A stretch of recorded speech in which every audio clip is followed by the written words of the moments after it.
मुझे याद भी नहीं है कि मैंने पहली बार कब समझा कि वो मेरी माँ है।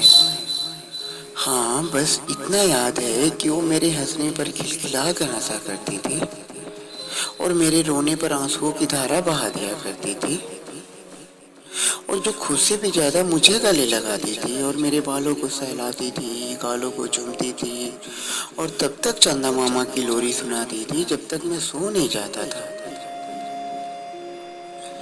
माँ, आज भी मैं ऑफिस से आता हूँ ना, अपने टेबल पर फूल की माला से सजी आपकी तस्वीर को देखते देखते तुम्हारी यादों की उजाला में सो जाता हूँ।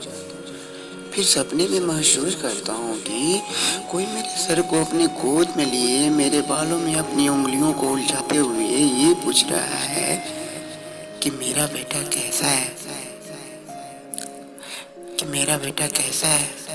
जब अचानक से नींद टूटती है फिर आप ही से पूछता हूँ कि माँ तुम कहाँ हो, माँ तुम कहाँ हो।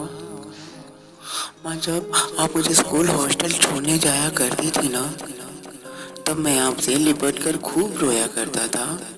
मुझे आपसे दूर नहीं रहना था माँ। और फिर आप बड़े ही प्यार से समझाती थी कि तुम्हें पढ़ने के लिए खुद से दूर कर रही हूँ ना, चुप हो जाओ, रोया नहीं करती। और हॉस्टल के गेट तक पहुँचते पहुँचते आप खुद रो दिया करती थी माँ।